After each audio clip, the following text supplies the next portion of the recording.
Terima kasih kepada tuan-tuan atas perhatian sokongan kepada kami. Jadi dengan tak lagi saya ingin menyebut dan menceritakan bahagia selama masa ini mendapat kelebihan. A'udzubillahi minasyaitonirrajim. Bismillahirrahmanirrahim. Assalamualaikum warahmatullahi wabarakatuh. Kita buka majlis kita dengan umul kitab Al-Fatihah. A'udzubillahi minasyaitonirrajim. Bismillahirrahmanirrahim. Alhamdulillahi rabbil alamin arrahmanir rahim maliki yaumiddin iyyaka na'budu wa iyyaka nasta'in ihdinas siratal mustaqim siratal ladzina an'amta 'alaihim ghairil maghdubi 'alaihim waladdallin. Bismillahirrahmanirrahim. Alhamdulillah rabbil alamin wassalatu wassalamu ala asyrafil anbiya'i wal mursalin wa ala alihi wa sahbihi ajma'in. Subhanaka la ilma lana illa ma 'allamtana innaka antal alimul hakim. Allahumma aftah alaina hikmataka wanshur alaina min khazaini rahmatika ya arhamar rahimin. Allahumma faqihna fid din wa'allimna taqwil. Rabbi zidna ilma warzuqna fahma. Rabbi zidna ilma warzuqna fahma. Rabbi zidna ilma warzuqna fahma. Rabbi shrah li sadri wa yassir li amri wahlul 'uqdatam min lisani yafqahu qawli. Amma ba'd. Yang saya hormati lagi saya kasihi saf kepimpinan Masjid Warisan Teluk Kemang, Tuan Penasihat, Tuan Haji Rahim, Tuan Haji Abdul Rahim, Tuan Pengurusi, Tuan Syed Rizwan, Tuan Imam, Imam Ramdan, serta tuan-tuan dan tuan-tuan yang saya kasihi sekalian. Alhamdulillah, pertama-tamanya sekali marilah kita merafakkan kesyukuran kehadirat Ilahi kerana dengan limpah kurnianya dapat kita bersama-sama berkumpul di dalam rumah Allah ini untuk menunaikan solat maghrib secara berjemaah dan untuk meneruskan daripada kita berbual kosong, daripada kita tak membuat perkara yang tidak bermanfaat. Apalah salahnya kalau kita duduk di dalam majlis ilmu ini untuk top up ilmu, serba sedikit top up ilmu. Kalau kita ada ilmu, kalau kita tahu satu benda tu, kita refresh. Itu lah. Dia kalau orang dah pandai ni, dia bila duduk depan orang, orang tu mengajar, dia akan dengar. Dia tak ada nak ni dah tahu dah ni, tak payah dengar lagi lah balik rumah. Dia bukan orang yang macam tu. Jadi orang yang pandai ni makin pandai, dia makin menunggu. Jadi apalah salahnya kalau kita duduk bersama-sama untuk menuntut ilmu, insya-Allah. Jadi insya-Allah kita akan mempelajari sebuah kitab fiqh, iaitu berjudul Al-Fiqhul Manhaji ala Mazhab Asy-Syafi'i, yang di mana kita masih lagi di dalam bab wudu. Pada pertemuan yang lalu kita telah pun membincangkan berkenaan dengan sunat-sunat wudu, yang di mana kalau tuan-tuan ingat, kita banyak membincangkan perkara-perkara sunat wudu ni. Ada perkara yang kita tidak tahu, kita dah jadi tahu. Ada yang kita dah tahu tapi kita ingat-ingat balik, mungkin kita tak amalkan sebelum ni, tapi dah diberitahu, buat balik. Jadi amalan sunat itu hendaklah dilakukan supaya apa? Supaya memperolehi pahala sunat.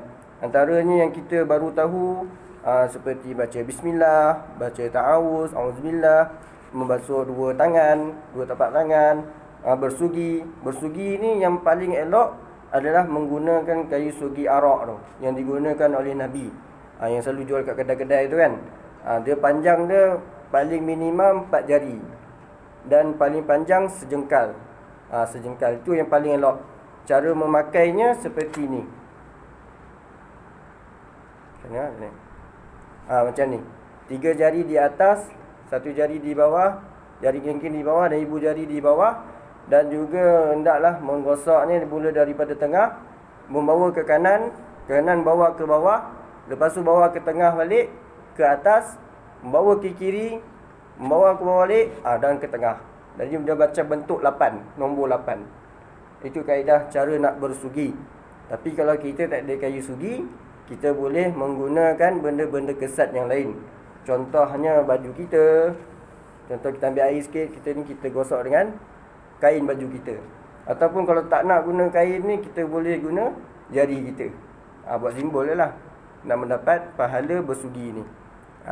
Jadi itu adalah cara-cara bersugi kalau tak ada sugi.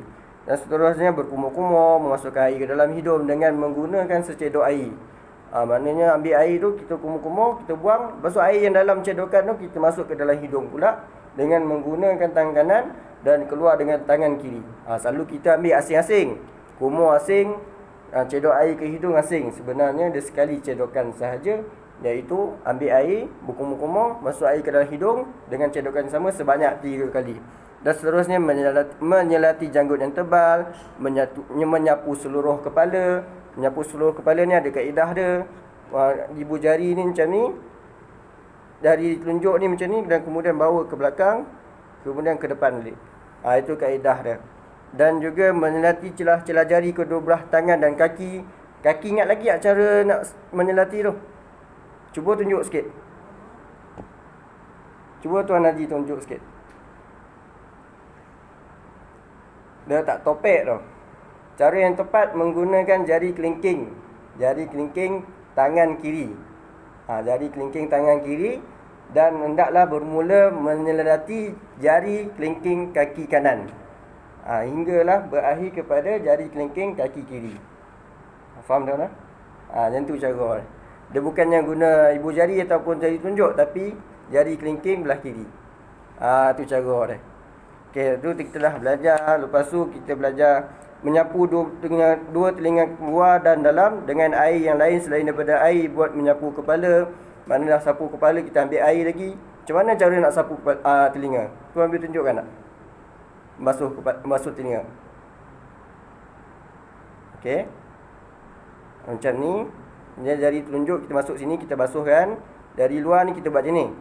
Tapi ada satu lagi yang kita terlupa, terlepas pandang selalunya. Kita tekap perut jari kita ni dengan telinga kita macam ni. Itu paling cara dia, paling afdal.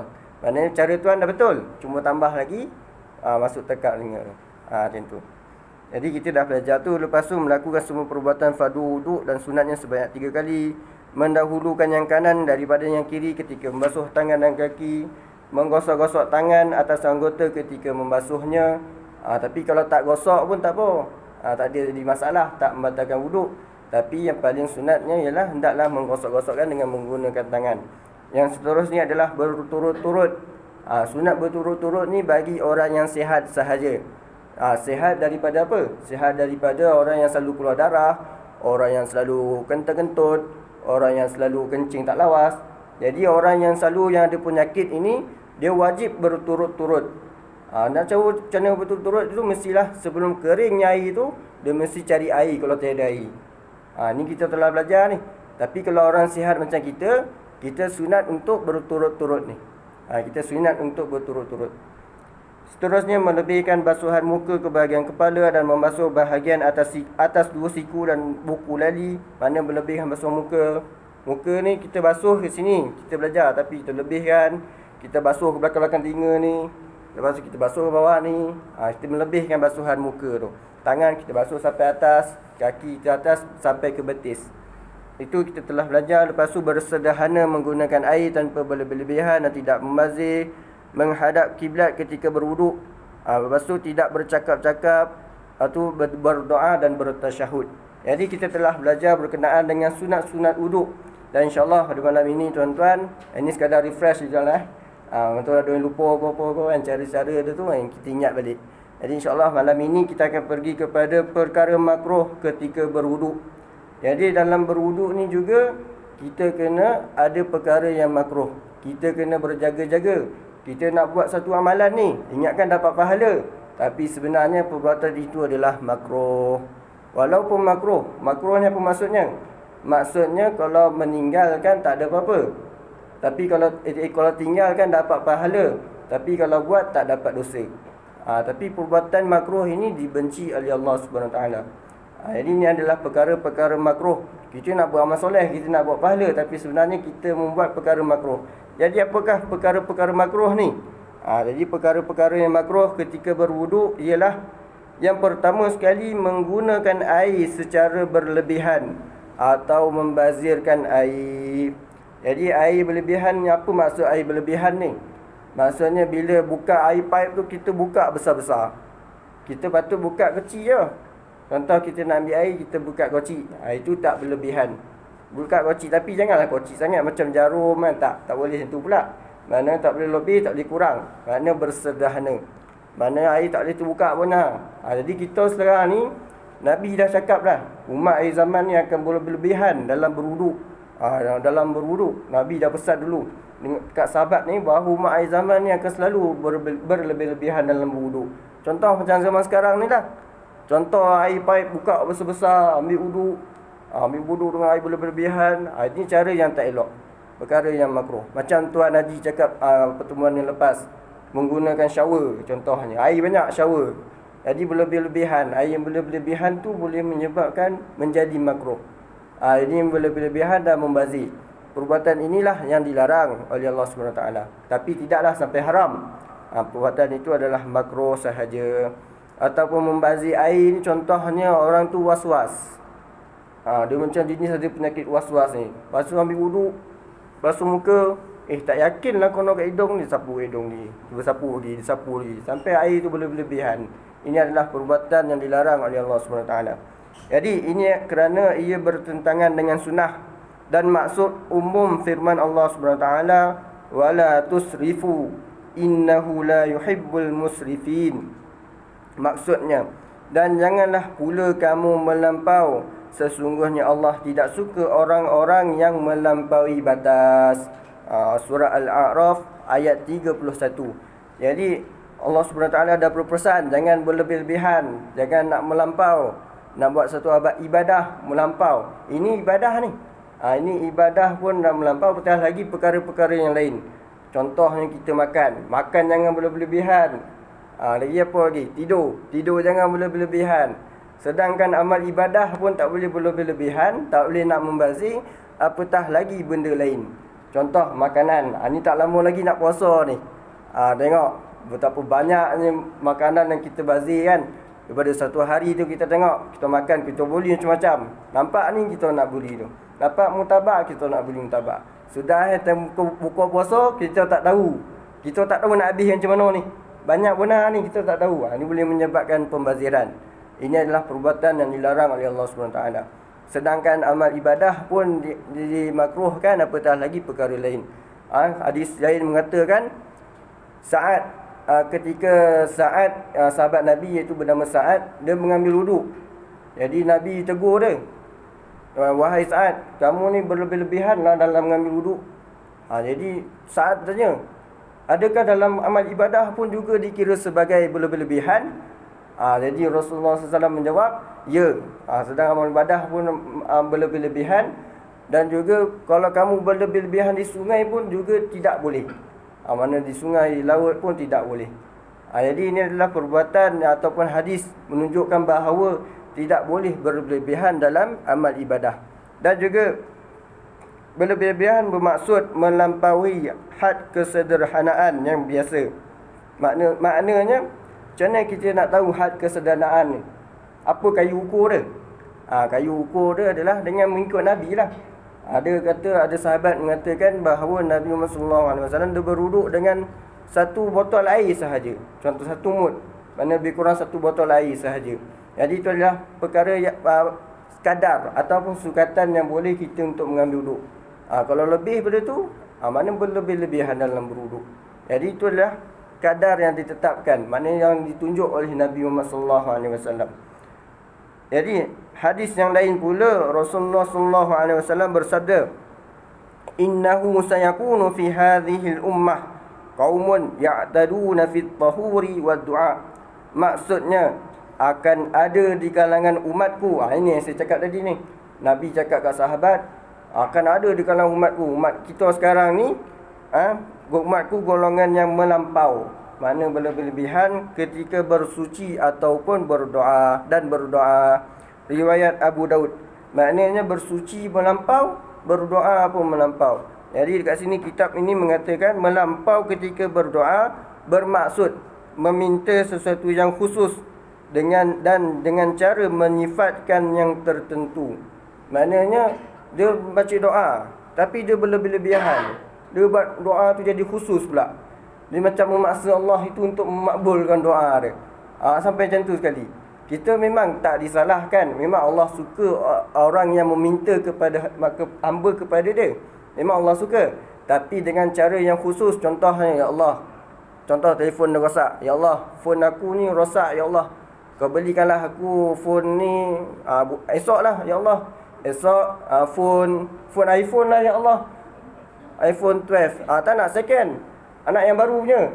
Doa khusus. Dia macam memaksa Allah. Contoh apa lagi dalam apa hal dunia, tak salah untuk kita minta doa kepada Allah, tapi jangan secara khusus tadi. Ya Allah, aku nak bangun subuh pukul 5.30 contoh, tapi dia tidur pukul 3. Agak-agak dia boleh tak nak bangun pukul 5.30 tu? Boleh doa, tapi kena mengamalkan, kena usaha untuk ke arah itu. Mana biarlah kita doa secara umum, tetapi biarlah Allah yang memakbulkan doa kita itu dengan cara yang terbaik, yang sesuai untuk umat dia. Dengan secara umat dia. Maknanya kita tahu benda tu nak cepat dia. Sebenarnya Allah SWT dah menetapkan ada susun cantik-cantik kehidupan kita ni. Kita minta macam kita nak paksa Allah makbulkan doa kita. Ini orang yang melampaui dalam berdoa. Faham ya?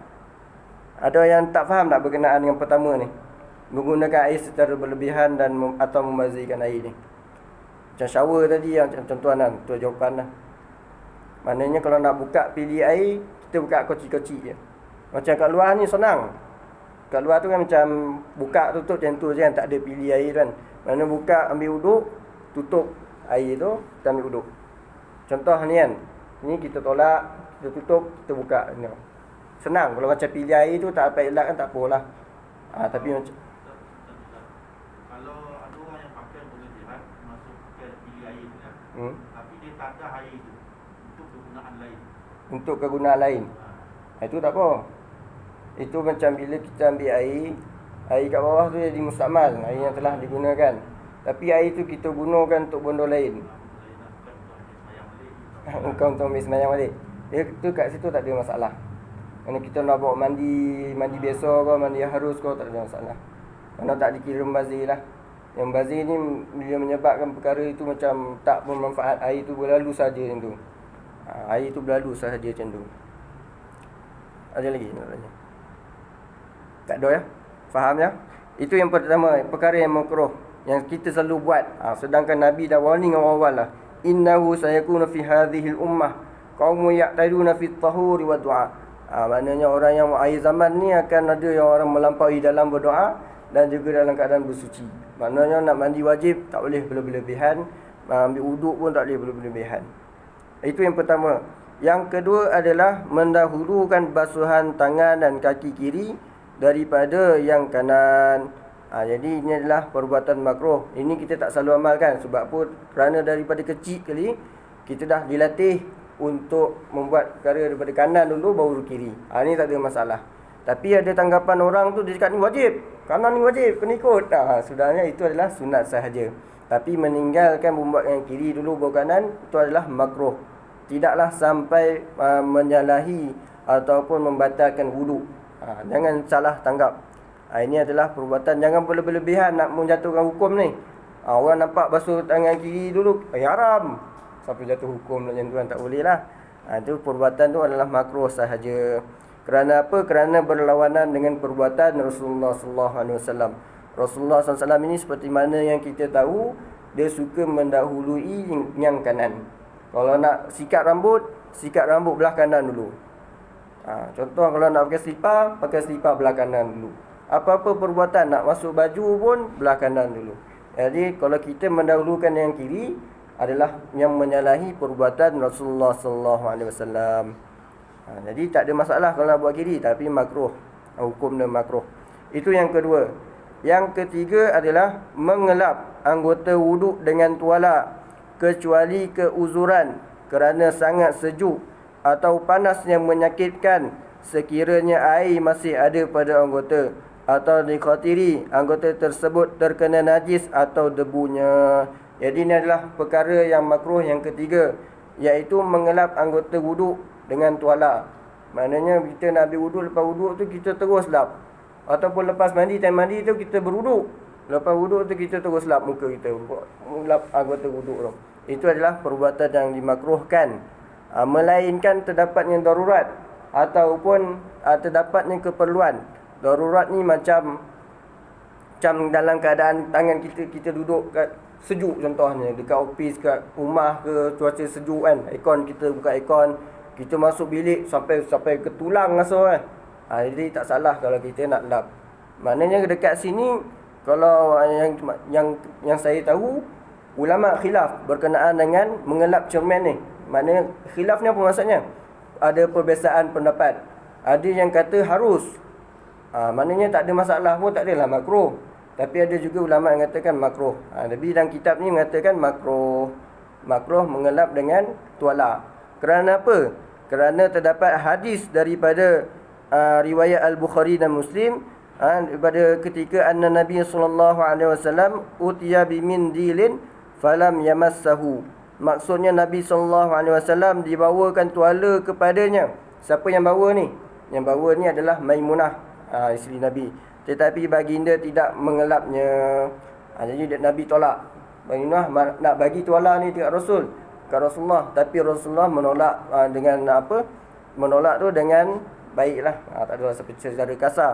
Jadi itu menunjukkan bahawa perbuatan ini dengan sebab hadis ini mengatakan, ulama mengatakan makruh mengelap anggota wuduk dengan tuala kecuali adanya keuzuran ataupun keperluan. Contohnya kita jalan-jalan, kita biarkan air kat tangan kita ni, kita jalan, contohnya ada debu-debu najis ni melekat dekat tangan kita ni. Jadi nak mengelakkan perbuatan tersebut boleh elap, tak ada masalah, tak dimakruhkan. Jadi nak benar makruh mengelap tapi dengan tujuan, dengan tak ada darurat ataupun keperluan. Orang panggil hajiat lah maksudnya, keperluan. Jadi itu adalah yang ketiga. Ada juga kalau kita nak mengelap dengan tuala makruh, tapi kalau kita lap dengan tangan tak ada masalah. Maknanya kita dah ambil wuduk, kita sapu muka kita dengan tangan, itu diharuskan. Tak ada masalah dekat situ.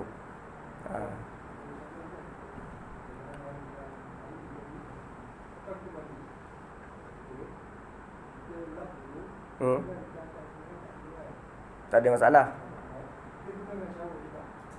Shower, mandi, ambil wuduk dengan shower. Kalau boleh kecilkan air tu. Kecilkan lah.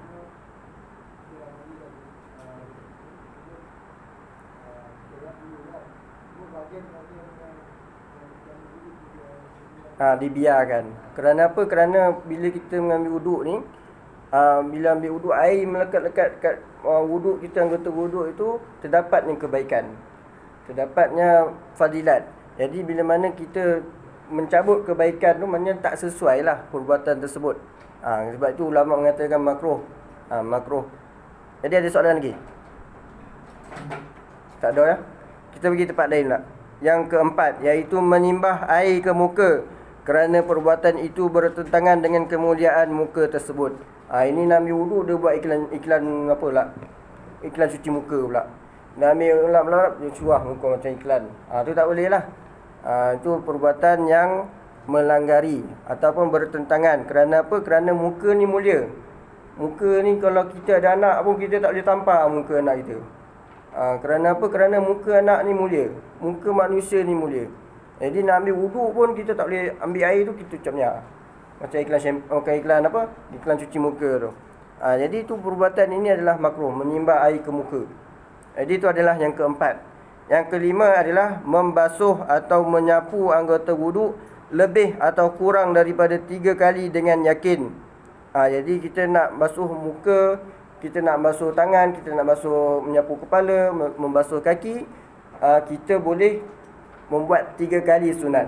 Tetapi kalau berlebihan ataupun berkurangan, kita buat 2 kali basuh, kita buat 4 kali basuh, contoh 5 kali. Jadi perbuatan ini adalah makruh. Tapi andai kata kalau dia terlupa, time mengambil wuduk tu dia lupa, yang ni basuhan kedua, basuhan ketiga ni, basuhan kedua, basuhan ketiga ni, sedangkan dah basuhan ketiga ni dia lupa. Lepas tu dia tambah lagi. Itu tak ada masalah. Kerana apa? Kerana dia ragu-ragu. Macam kita lah nak solat rakaat yang kedua ni, tapi kita lupa ni rakaat pertama, rakaat kedua ni. Jadi ulama katakan kita pergi kepada rakaat yang pertama balik. Mana kita ulang balik rakaat yang kedua. Macam tu jugalah bila nak mengambil wuduk ni. Rakaat basuhan yang ketiga kita lupa 2 ke 3 ni. Jadi kita mula 2 balik. Maknanya kalau walaupun basuhan keempat, tapi dekat dalam diri kita ni kita yakin kita 3 kali basuhan, itu tidaklah makruh. Dia cakap dengan yakin. Dengan 3 kali dengan yakin. Hal ini berdasarkan hadis selepas selesai berwuduk dengan membasuh atau menyapu anggotanya sebanyak 3 kali, baginda bersabda, hakadzal wudu faman zada ala hadha aw naqasa faqad asaa wa zalama. Maksudnya demikianlah cara berwuduk. Sesiapa melebihi atau mengurangi bilangan ini, dia telah melakukan sesuatu yang tidak baik dan tidak betul. Jadi dalam hadis ini mengatakan makruh untuk kita mengurangi atau berlebihan dalam berwuduk. Jadi Imam An-Nawawi dalam kitab Al-Majmu' menyatakan bahawa martabat hadis ini adalah sahih. Hadis ini memberi pengertian sesiapa yang beriktikad bahawa yang sunat itu ialah membasuh atau menyapu lebih atau kurang daripada 3 kali, dia telah melakukan perbuatan yang ataupun perkara yang tidak baik dan melampau kerana iktikadnya menyalahi sunnah yang telah ditunjukkan oleh Rasulullah sallallahu alaihi wasallam. Jadi kalau dia beriktikad, dia yakin basuh wuduk ni, basuh muka ni 4 kali, jadi itu adalah dia dapat 2 makruh. Pertamanya sebab dia tak percaya pertamanya sebab dia membasuh lebih basuhan muka, iaitu 3 kali. Yang kedua sebab dia berlebihan dalam mengambil wuduk, berlebihan air, makna membazir. Jadi dia dapat 2 makruh dekat situ. Jadi itu adalah yang ke-5. Yang ke-6, manakala yang ke-7 adalah meminta bantuan orang lain membasuh anggota wuduknya tanpa uzur kerana ia melambangkan sifat takabur yang berlawanan dengan sifat kehambaan. Jadi kita macam orang kaya contoh, kita suruh hamba kita ni ambil wuduk untuk kita. Tak boleh. Kerana manusia ni sama sahaja. Hamba ke, orang kaya ke, orang miskin ke, orang tua ke, orang muda ke, semua sama. Semua sama. Kerana apa? Kerana inna akramakum indallahi atqakum. Sesungguhnya orang yang mulia di sisi Allah hanyalah orang yang bertakwa. Tapi orang yang berlainan bangsa, orang yang kaya, orang miskin, semuanya sama di sisi Allah, melainkan orang yang bertakwa sahaja. Bila orang bertakwa, dia takkan suruh orang ambil wuduk untuk dia. Takwa ni maksudnya apa? Takut kepada Allah. Mana ittaqullah. Bertakwalah kepada Allah. Bila bertakwa kepada Allah, dia takkan suruh orang untuk mengambil wuduk untuk dia. Jadi orang yang mempunyai sikap takabur ni, dia tak batalkan wuduk dia, tapi perbuatan itu adalah makruh bila menyuruh orang untuk mengambil wuduk untuk dia. Melainkan kalau dia dalam keadaan sakit lah. Kalau dalam keadaan sakit, bolehlah suruh untuk mengambil wuduk tu. Jadi itu yang ke-6. Yang ke-7 adalah melampau berkumur dan memasukkan air ke dalam hidung bagi orang yang berpuasa, kerana dikhawatiri air tersebut akan sampai ke halkum, menyebabkan puasanya terbatal. Kerana apa? Kerana nak berpuasa ni, batal puasa ni memasukkan sesuatu ke dalam rongga-rongga badan kita. Jadi rongga badan ni apa? Rongga badan ni hidung, telinga, mulut, dubur dan kubur. Jadi itu adalah 5 lubang, 5 ataupun 5 rongga badan yang di mana apabila memasukkan sesuatu dalam anggota tersebut, maka batallah puasa. Tak semestinya air. Contohnya kita masuk ke tempat ke dalam telinga sampai ke hujung ni, dia masukkan satu ke dalam rongga, boleh menyebabkan batal puasa. Itu kena hati-hati. Ni kat sini air ni, kalau kita nak ambil wuduk, tak boleh berlebihan. Kita disunatkan untuk ambil lebihan sampai ke sini. Tapi kalau time puasa, sunat kat luar sahaja. Basuh kumur-kumur pun kat luar, tak boleh berlebih-lebihan. Kerana apa? Hal ini berdasarkan hadis sabda Rasulullah sallallahu alaihi wasallam, wa baligh fil istinsyaq illa an takuna sha'iman. Maksudnya lebihkanlah perbuatan memasukkan air ke dalam hidung kecuali kamu berpuasa. Riwayat Abu Daud 142. Dikiaskan juga berkumur dengan memasukkan air ke dalam hidung kerana ia lebih utama. Jadi ini adalah berkenaan dengan perkara makruh ketika berwuduk. Sebelum kita pergi sikit kepada perkara yang membatalkan wuduk ni, saya buka soalan kepada tuan-tuan kalau ada tanyaan berkenaan dengan perkara makruh wuduk ni.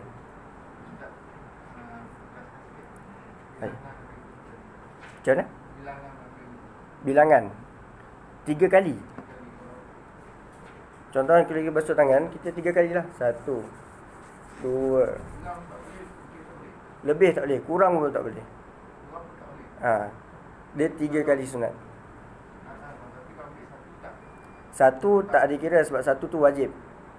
1 tu tak adalah sampai makruh. Yang makruh bila 2 dengan 4. 1 tu tak apa. Contohnya kalau kita dalam keadaan sempit, macam kita dah bincang sebelum ni, kesempitan waktu solat Zuhur nak masuk ke asar, kita bangun 5 minit nak asar, kita tak sembahyang Zuhur lagi. Jadi kat situ kita boleh mengambil wuduk dengan sekali basuhan saja. Sebab apa? Sebab kita nak kejar waktu solat tu. Jadi tak ada masalah. Tak ada masalah, boleh. Sebab tu yang dia wajib. Mana fardu wuduk tu sekali sahaja. Sekali. Kalau lebih tu sunat lah. Tapi apalah salah kalau kita berlebihan, kita ambil 3 kali basuhan dengan wuduk tu. Kerana apa? Kerana benda senang, kita dah dapat pahala. Jadi kalau kita pun kita tinggalkan, apatah lagi perkara lain. Ada mana-mana. Tapi dengan yakin lah 3 kali tu. Macam saya cakap tadi, kalau kita dah basuh 3 tapi kita rasa 2, tapi kita boleh tambah lagi. Dengan 3 kali dengan yakin. Ada lagi nak tanya?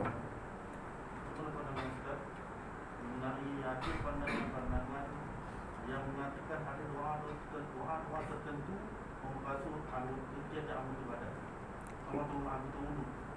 Memang tak ada masalah kalau kita nak berdoa ketika nak berwuduk ni. Mana ada doa khusus, ulama dah tetapkan, tak ada masalah. Kerana apa? Kerana nak mengelakkan perbuatan yang makruh ni lah, iaitu tidak bercakap-cakap ketika berwuduk ni. Jadi kita nak mengelakkan perkara bercakap-cakap dalam wuduk ni, kita disunatkan untuk berdoa. Tapi saya tak ingatlah doa dah. Tapi boleh macam-macam doa. Dia ada banyak bersih-bersih dia. Boleh doa macam-macam. Contoh kita basuh muka, ya Allah, hapuskanlah dosa dekat mukaku ini dan jauhkanlah mukaku daripada api neraka. Tak ada masalah. Sekali kita nak basuh tu kan. Tangan muka tu inilah letak suratan amalan dengan tanganku. tangan Dah ada doa-doa. Kita boleh mengamalkan doa tu. kaki tetapkan masuk lintas Yang titian sirat tu. Itu kita boleh amalkan. Dah bahasa Melayu pun boleh. Tak semestinya kita doa tu kita bahasa Arab. Bahasa Melayu pun kita boleh doa time kita berwuduk tu. Jadi pertama untuk dapat pahala boleh sunat berdoa. Yang kedua kita nak mengelakkan daripada bercakap-cakap ni. Time tu lah nak bercakap, time tu nak borak. Nak berwuduk, time tu lah nak borak bagai. Jadi ini adalah bertentangan. Kenapa? Kerana Nabi bila berwuduk dia senyap, dia diam. Tak bercakap, tak berbual kosong. Ada lagi perkara nak ditanya? Jelas satu Ana? Mana kita boleh tengok kat mana doa kat mana-mana lah, ataupun doa kita sendiri pun boleh. Apa-apa doa.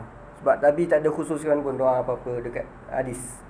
Tapi ulama' ada mengajarkanlah hadis doa tu. Ada nak tanya apa-apa lagi?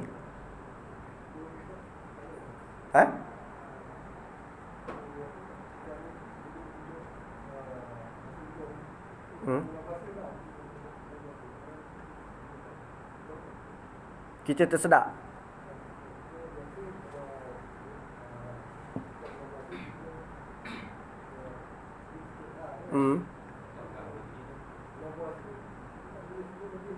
Tak boleh sedut, tak boleh sedut lebih.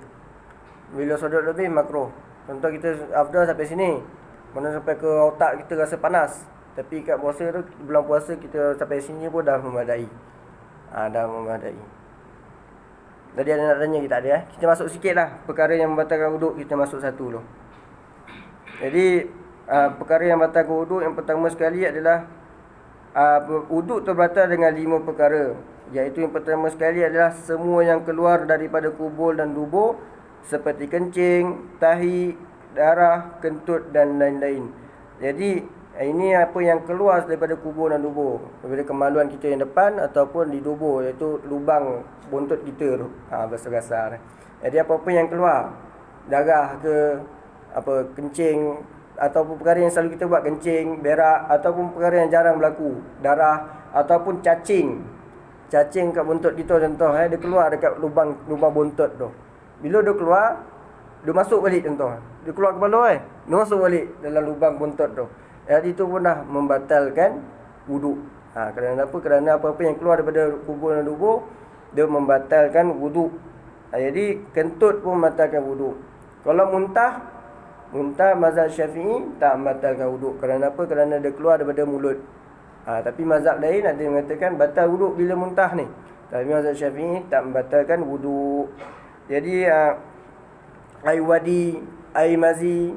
Air mazi ni air yang ketika kita nak bernafsu syahwat, kita tengah climax, keluarnya darah tu air mazi. Air wadi ni sebab kita buat kerja berlebihan, ataupun kita nak kencing, lepas kencing tu kita ada air sikit, tu adalah air wadi. Air wadi dengan air mazi ni dia adalah air najis. Maknanya dia najis. Tapi air mani ni najis tak? Air mani ni tak najis. Air mani ni suci. Jadi bila mana kita kencing ataupun berak, ataupun kita kencing tapi lepas tu kita keluar air mani, ataupun kita keluar air mani, kita tak membatalkan wuduk air mani tu. Bila keluarnya air mani tu tidaklah sampai membatalkan wuduk. Tetapi kalau nak sembahyang tak boleh. Kerana apa? Kerana dia sedang berada dalam keadaan hadas besar. Jadi dia kena mandi junub terlebih dahulu. Maknanya air mani ni tak membatalkan wuduk, tapi dia kena mandi wajib. Itu faham tak tuan-tuan? Jadi itu adalah berkenaan semua yang keluar daripada kubur dan dubur. Mana cacing ataupun batu permata yang keluar dari bontot kita, ataupun batu karang ke apa ke, buasir. Keluar buasir tu, keluar sikit masuk dalam balik, dan batalkan wuduk. Jadi hal ini berdasarkan firman Allah Subhanahu Wa Taala, au jaa ahadum minkum minal ghaid. Maksudnya atau salah seorang di antara kamu datang dari tempat buang air.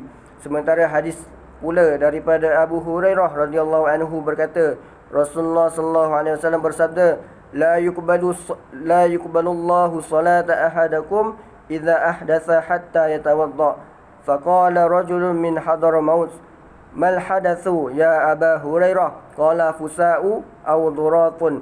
Maksudnya Allah SWT tidak menerima solat seseorang daripada kamu apabila berhadas sehinggalah dia berwuduk. Lalu seorang lelaki penduduk Hadramaut bertanya, apakah hadas tersebut wahai Abu Hurairah? Abu Hurairah menjawab, ia adalah kentut yang senyap atau kentut yang berbunyi. Dikiaskan perkara tersebut dengan semua benda yang keluar daripada kubur dan dubur, sekalipun benda itu suci. Macam benda tu cacing, ataupun benda tu apa lagi, cacing ke apa ke, ataupun keluar jagung, kita makan jagung keluar jagung, itu pun dah benda yang membatalkan wuduk. Jadi contoh itu untuk orang yang hidup.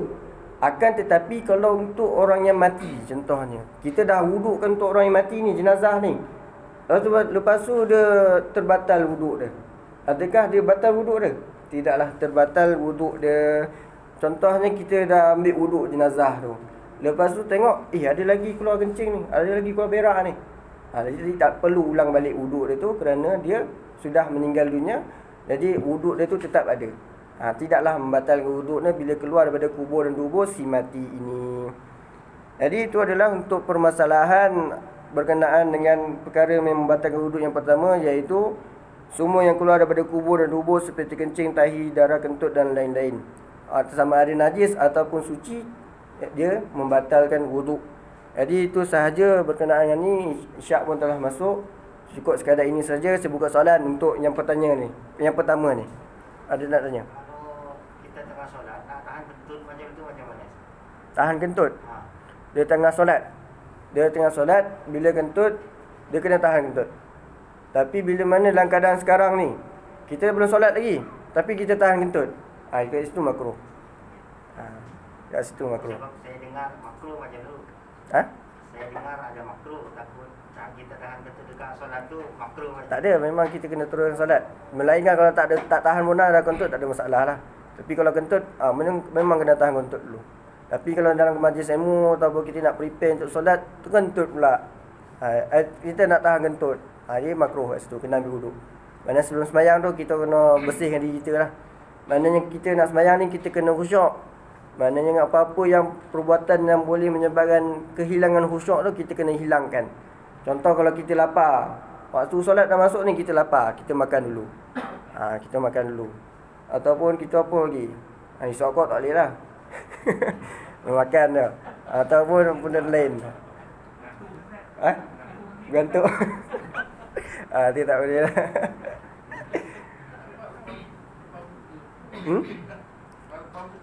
Buku sokok. Dia tak boleh lah tuan-tuan ya. Ya.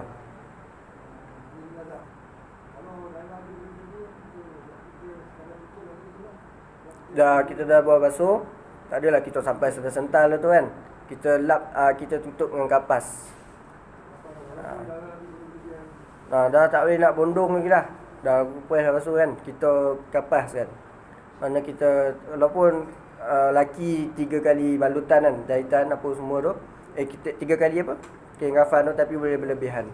Boleh untuk menghilangkan orang, tak nak orang cerita sebenarnya. Tak nak orang buka aib. Jadi boleh lebih kan. Ataupun kita mandi tu, kita tak kapas. Dah kering tu, kita letak kapas supaya dia darah tu tak ngalir keluar. Ataupun ada nanah-nanah kan, boleh tutup. Mana kena tutup dulu lah. Tapi dia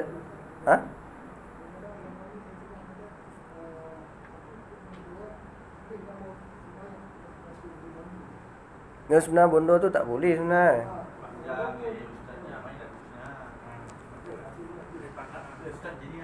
Kalau tu nak dengar kan. Perbuatan tu tak boleh lah. Sebab nak macam orang dengan mandi jenazah, dia dalam keadaan dia tak sedar, dia dah meninggal, buka baju nampak badan jadi boleh menyebabkan benda tu tak elok lah dipandang. Boleh menyebabkan terbukanya aib. Tak boleh. Jadi cukup sekadar ini sahaja. Yang lain tu kita akan sambung pada pertemuan yang akan datang. Banyak lagi kita nak bincangkan perkara yang membatalkan wuduk ni. Satu persatu nanti kita akan ceritakan. Segala kemusykilan kita akan settlekan. Tapi apa yang saya tahu je lah. Saya ni banyak benda yang saya tak tahu lagi. Masih belajar lagi. Apa yang saya tak tahu, saya cakap tak tahu je. Nanti saya akan jawab akan datang lah. Jadi cukup sekadar ini sahaja. Yang baik itu datang dari Allah SWT. Yang buruk itu datang daripada saya sendiri. Hakikatnya kedua-duanya datang dari Allah SWT. Aku qauli hadza wa astaghfirullah wa lakum. Wassalamualaikum warahmatullahi wabarakatuh. Kita tutup majlis kita dengan tasbih kafarah surah Al-Asr.